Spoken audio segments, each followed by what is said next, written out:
Delhi liquor scam కేసులో MLC కవిత custody ఇవాల్టితో ముగియనుంది. మార్చి 15న arrest అయిన కవితకు ఈడీ, సీబీఐ కేసులో రౌస్ అవెన్యూ కోర్టు నేడు వరకు జ్యుడిషియల్ కస్టడీ విధించింది.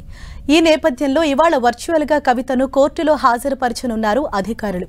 అయితే మరోసారి ఎమ్మెల్సీ కవితకు జ్యుడిషియల్ కస్టడీ పొడిగించాలని ట్రయల్ కోర్టును ఈడీ, సీబీఐ కోరనున్నట్లు తెలుస్తోంది. అటు ఈడీ కేసులో బెయిల్ పిటిషన్పై ఇవాళ మధ్యాహ్నం 2 గంటలకు విచారణ జరగనుంది. నిన్న కవిత తరపున వాదనలు ముగియగా నేడు కూడా వాదనలు కొనసాగనున్నాయి. లిక్కర్ స్కామ్ కేసులో మార్చి 15న అరెస్ట్ అయిన కవిత అప్పటి నుంచి తీహార్ జైల్లో ఉన్నారు. మళ్లీ ఏప్రిల్ 11వ తేదీన సీబీఐ కూడా అదే కేసులో కవితను అరెస్ట్ చేసింది. లిక్కర్ స్కామ్ కేసులో ఎమ్మెల్సీ కవిత సీబీఐ బెయిల్ పిటిషన్పై రౌస్ అవెన్యూ కోర్టులో నిన్న వాదనలు ముగిశాయి. కవితకు బెయిల్ ఇస్తే కేసును ప్రభావితం చేయగలరని సీబీఐ వాదించింది. దీనిపై మే 2న తుది తీర్పు వెలువడనుంది. బీఆర్ఎస్ స్టార్ క్యాంపెయినర్గా ఉన్న తనకు బెయిల్ ఇవ్వాలని కవిత దాఖలు చేసిన పిటిషన్పై రౌస్ అవెన్యూ కోర్టు విచారించింది. ఈ నెల 15న మొత్తం 664 పేజీలతో ట్రయల్ కోర్టులో బెయిల్ పిటిషన్ దాఖలు చేశారు.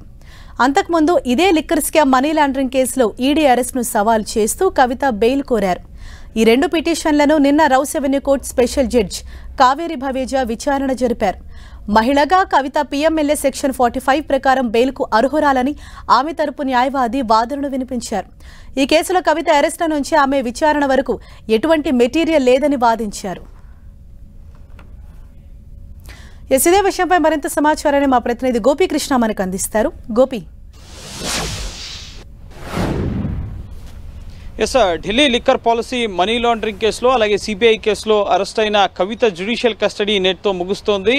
తీహార్ జైల్లో ప్రస్తుతం కవిత ఉన్నారు. ఈరోజు వర్చువల్గా వీడియో కాన్ఫరెన్స్ ద్వారా కవితను తీహార్ జైలు నుంచి కోర్టులో ప్రొడ్యూస్ చేయడం జరుగుతుంది. మధ్యాహ్నం 2 గంటలకి కవిత జ్యుడిషియల్ కస్టడీ అంశంపైన రౌస్ అవెన్యూ కోర్టులో విచారణ జరగబోతుంది. అలాగే కేజ్రీవాల్ జ్యుడిషియల్ కస్టడీ కూడా ఈ రోజే ముగుస్తుంది. ఆయన్ని కూడా వర్చువల్గానే కోర్టులో ప్రవేశపెట్టి వాళ్ళ జ్యుడిషియల్ కస్టడీ ఎక్స్టెండ్ని చేయమని చెప్పి దర్యాప్తు సంస్థలు కోరే అవకాశం ఉంది. ఎందుకంటే కేసు దర్యాప్తు పురోగతి దశలో ఉంది. ఇంకా ఇన్వెస్టిగేట్ చేస్తున్నాము, అనేక డిజిటల్ ఎవిడెన్స్ ని మేము పరిశీలిస్తున్నాము, అలాగే అనేక మంది విట్నెస్లు కూడా ప్రశ్నిస్తున్నాం అని చెప్పి దర్యాప్తు సంస్థలు చెప్తున్నాయి. కాబట్టి సో జ్యుడిషియల్ కస్టడీ ఎక్స్టెండ్ అయ్యే అవకాశాలే ఎక్కువగా కనిపిస్తున్నాయి. మే మొదటి వారం వరకు కూడా వీళ్ళ జ్యుడిషియల్ ఇటు కేజ్రీవాల్ కానీ కవిత కానీ సిబిఐ, ఈడీ కేసుల్లో వీళ్ళ జ్యుడిషియల్ కస్టడీ ఎక్స్టెండ్ అయ్యే అవకాశాలే ఎక్కువగా కనిపిస్తున్నాయి. మరోపక్క కవిత సిబిఐ బెయిల్ పిటిషన్ పైన రౌస్ అవెన్యూ కోర్టు నిన్న మే 2వ తేదీకి తీర్పును రిజర్వ్ చేయడం జరిగింది. అలాగే ఈడీ కేసులో బెయిల్ అంశానికి సంబంధించి నిన్న కవిత తరపు వాదనలు ముగిశాయి. ఈరోజు ఎన్ఫోర్స్మెంట్ డైరెక్టరేట్ తరపు వాదనలు మధ్యాహ్నం 2 గంటలకి కొనసాగబోతున్నాయి. జ్యుడిషియల్ కస్టడీ ఎక్స్టెన్షన్ అంశం పైన విచారణ ముగిసిన తర్వాత నెక్స్ట్ బెయిల్ అప్లికేషన్ పైన విచారణ అనేది జరపబోతున్నారు. CBI special court judge Kaveri Baweja ఆవిడ ముందే కేజ్రీవాల్కి సంబంధించిన కేసు, కవిత కేసులు, అలాగే liquor policy money laundering CBI కేసులు అన్ని కూడా ఆ బెంచ్ మీదే ఉన్నాయి. కాబట్టి సో ఆ బెంచ్లోనే మధ్యాహ్నం 2 గంటల తర్వాత కవిత ఈడీ కేసులో బెయిల్ అంశం పైన విచారణ జరగబోతోంది. సో ఓవరాల్గా ఈరోజు కవితకు ముఖ్యంగా సిబిఐ కేసులో మే 2వ తేదీకి రిజర్వ్ చేశారు. కాబట్టి సో ఈడీ కేసులో కూడా అప్పటి వరకు రిజర్వ్ చేస్తారా, లేక నేరుగా ఈరోజు ఈడీఐ కేసుకు సంబంధించి కవిత బెయిల్ అంశం పైన ఉత్తర్వులను వెలువరిస్తారా అనేది ఈరోజు సాయంత్రం 4 గంటలకల్లా తెలియబోతోంది. సో ఖచ్చితంగా ఎన్ఫోర్స్మెంట్ డైరెక్టరేట్ కానీ సిబిఐ కానీ ఈ 2 దర్యాప్తు సంస్థలు కూడా కవిత బెయిల్ని వ్యతిరేకిస్తున్నాయి. కవిత కీలకమైన వ్యక్తి ఈ కేసులో.